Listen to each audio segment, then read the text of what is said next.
Hello,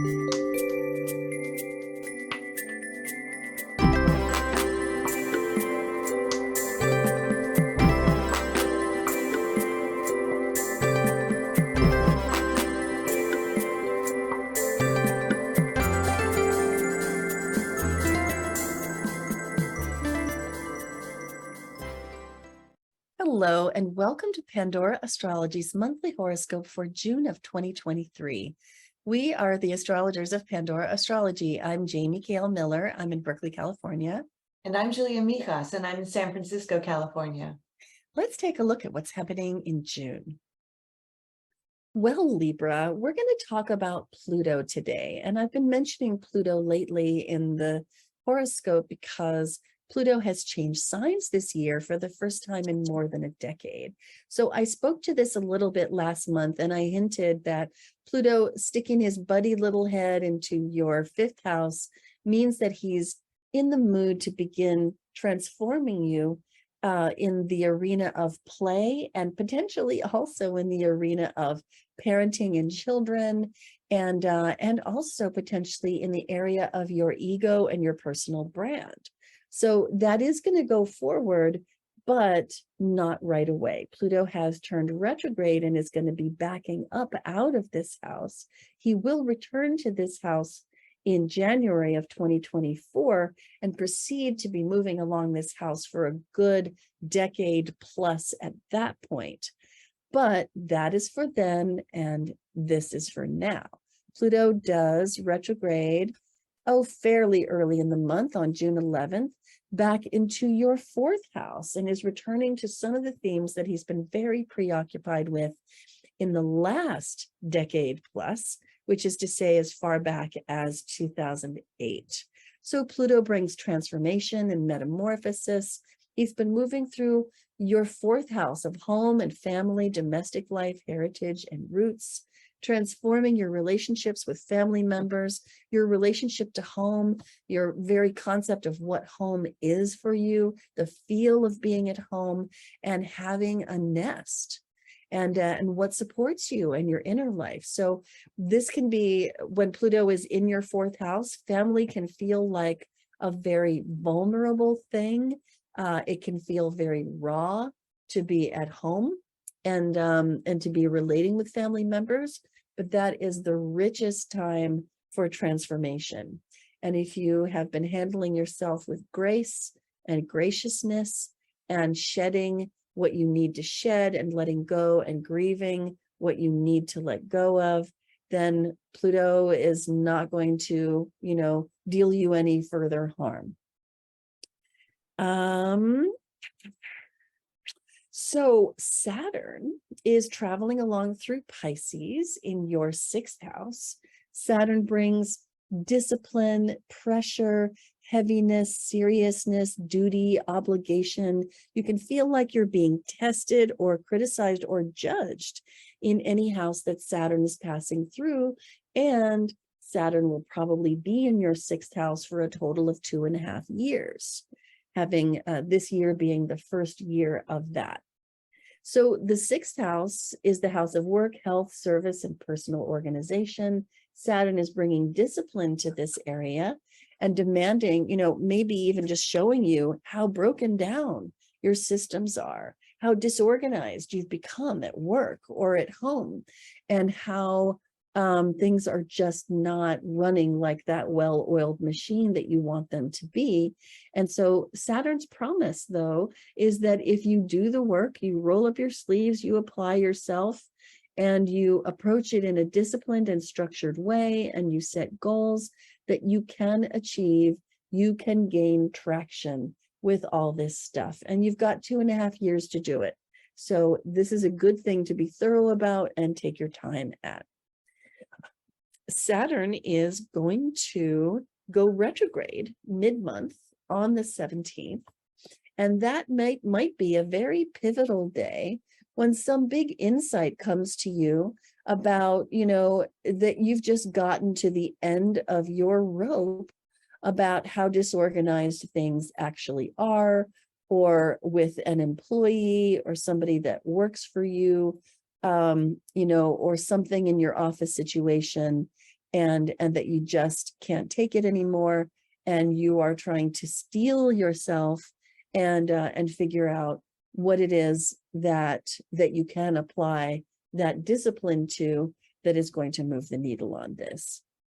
So the 17th might be a day of insight about that. So then I want to talk about Juno. Juno starts the month in Gemini, and she's right here in your 9th house.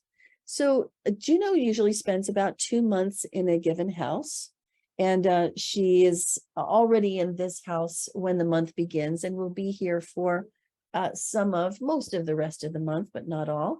Juno is all about partnership, relationship, committed partnerships, especially whether for business or personal reasons. And Juno in the 9th house has really been encouraging you to have fun and adventure and to engage in growth experiences with your partner and in your partnership this month.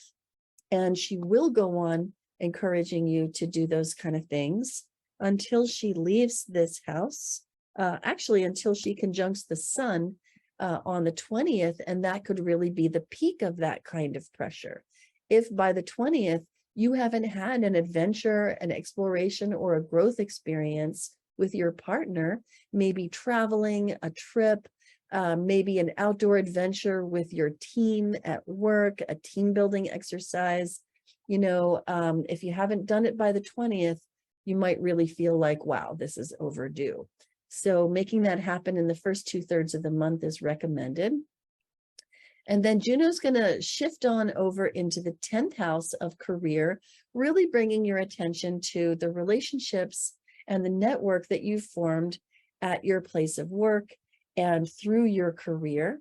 And whether those relationships are in good shape. Do you know all the people that you need to know? Are there any people that you really need to connect with each other to make your own net stronger? And how can you manage all of those relationships in the best possible way with as much sympathy as you can possibly bring? Because Juno is traveling along through Cancer, the sign of sympathy and mother love. This is a great transit if you manage people at work. Juno is an excellent manager of people. She has a way of leveling with people and really connecting with them that just comes off as like not superior, non-hierarchical, and can really get results out of your team. So she'll be traveling along through Cancer for the rest of the month and into next month until mid-August. Ceres starts the month in Virgo. Right here in your 12th house, Ceres has been engaged in a financial rebalancing period since February. So early in February, she went retrograde in your 1st house, Libra, and I would have told you that that probably felt really personal, and you might even have felt like some feelings of worthlessness and valuelessness coming up to the surface. You might have questioned the value that you bring to the world. You might have asked yourself, am I being compensated at work according to my value? And Ceres may have really just brought it up kind of in your face, the ways that your finances or your relationship with your physical body have gone awry.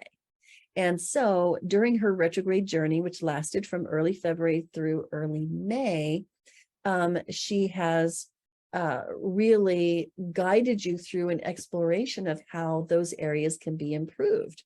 How can you pay more meticulous attention to your diet and how you eat and the things that you do to maintain your health in your body and stay grounded in your body, and also paying attention to the details of your finances and how you run your money. As she retrograded back into your 12th house, things may have really unraveled even more, and you may have gotten to the heart of the problem in terms of, like where the disorganization really sits. And since then, when Ceres went direct in May, there's been a kind of a cleanup process going on. So Ceres is going to finish out that 12th house and just try to restore some order here, especially in the beginning of the month. She still wants you to be paying attention to your finances and your eating with a meticulous eye. But on the 21st, she's going to leave your 12th house and move on into your first again. And at this point, and I would say not before, is when you want to get on that scale and just take a hard look at it and think about, how the new plan that you have formulated is going to work going forward and how you're going to be able to maintain a good, healthy relationship with your body. And one that's not based on looking good, but one that's based on feeling good in your own skin. Hey, Julia, what is up with Mercury, Venus, and Mars for the Libras of the world? Maybe especially Venus, because, Libra loves Venus. Yes, she does. Well, Venus is your ruling planet after all, Libra, and she starts the month in your 10th house, where she's going to be for the first 5 days, just a little bit in the beginning of the month. The 10th house is your public image. It's your reputation. And Venus in this house is actually going to do good things and positive things for your reputation. It's a really good transit if you do anything in the public eye, or if you want to make your relationship a bit more public in some way, like announcing your partnership to your work colleagues, for example. But for the rest of the month, Venus is going to be in the 11th house along with Mars. So both of these planets are in the 11th house, a lot of dynamic 11th house activities. And basically what that means is there's going to be a big focus on your social life this month, your friends, any groups you're a part of, clubs, societies, unions, recovery programs, anytime you find yourself in a group.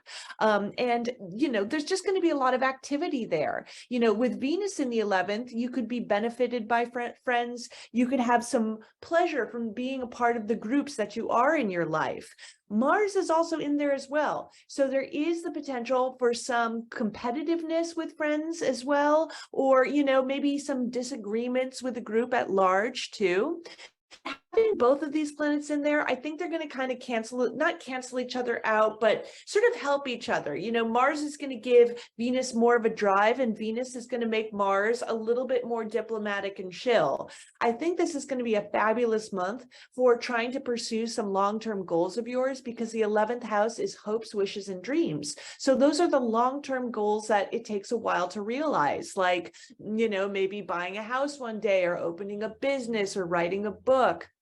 So I think there's just going to be a big focus, not just drive and activity, but also a little luck in getting a bit closer to a goal that's very near and dear to your heart. Now, finally, Mercury is all over the place this month because he's moving very fast in the sky. He's going to cross 3 of your houses.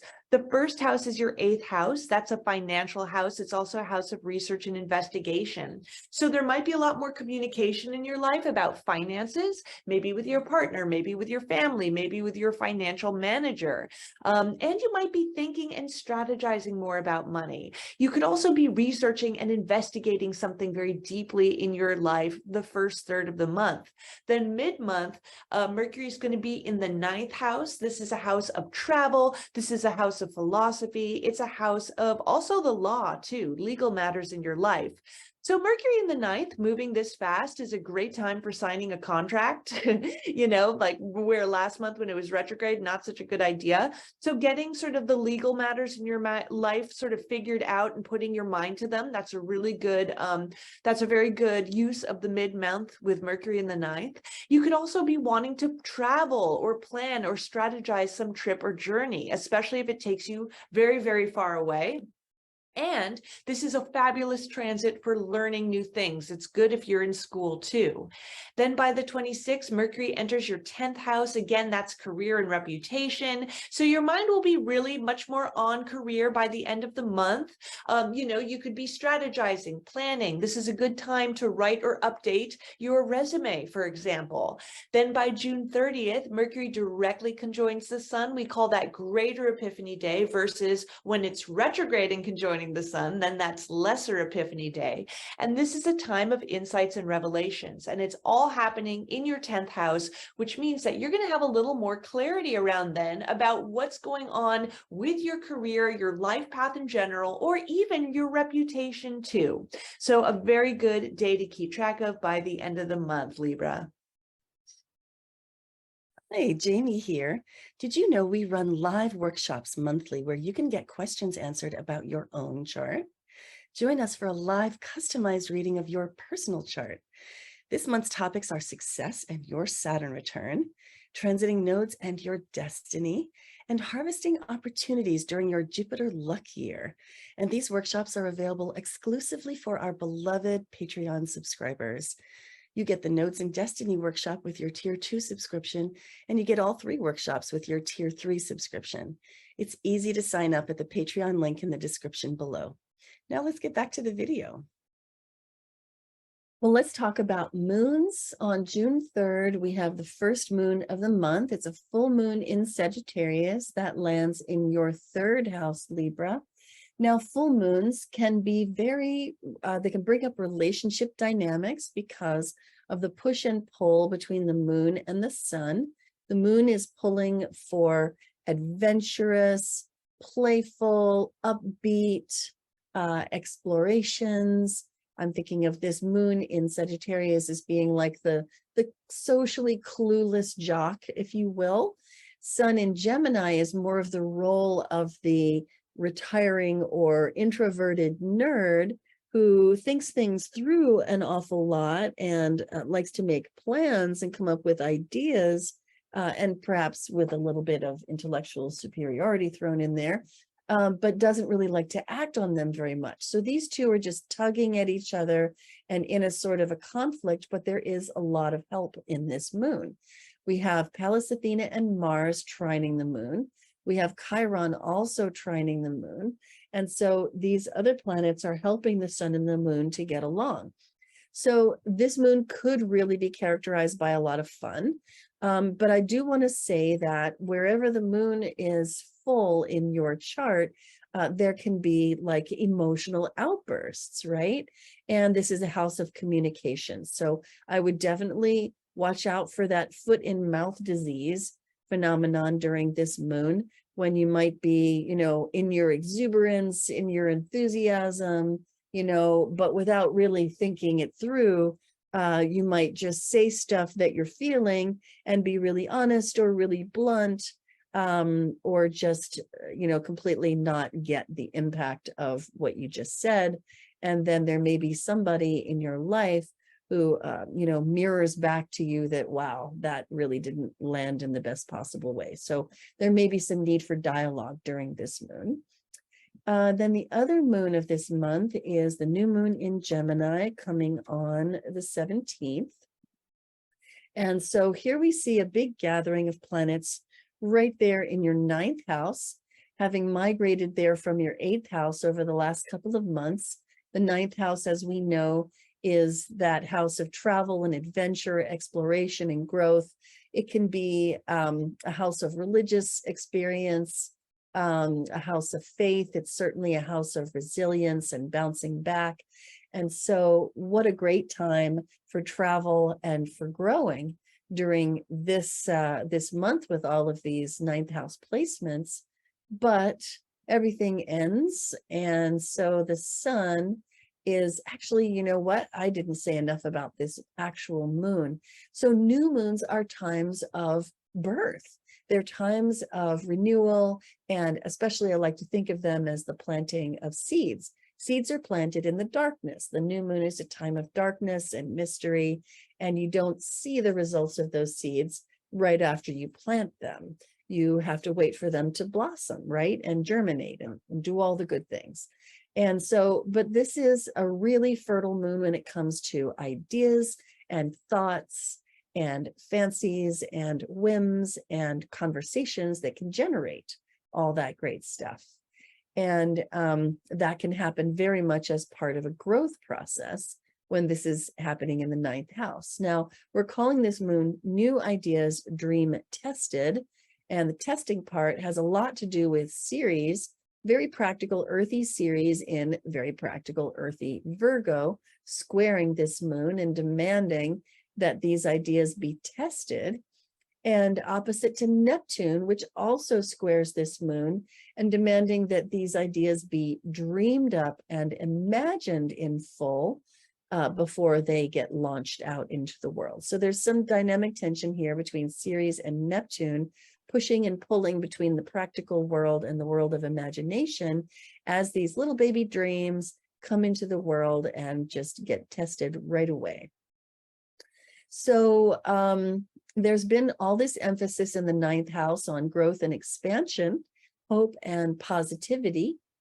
And then as the sun moves on out of this house on June 21st, it enters your 10th house, the domain of career and authority, where it will be for 30 days. And wherever the sun goes, we want to shine the light of our high quality attention so things can thrive and expand in that area. This being the house of career and authority, it's a really good time to shine in your workplace, to let yourself be seen, to be creative, to be expressive. Now, one doesn't want to go overboard, but Libra, you don't usually go overboard in that way. You're actually maybe a little bit too retiring, a little bit too shy in the workplace at times.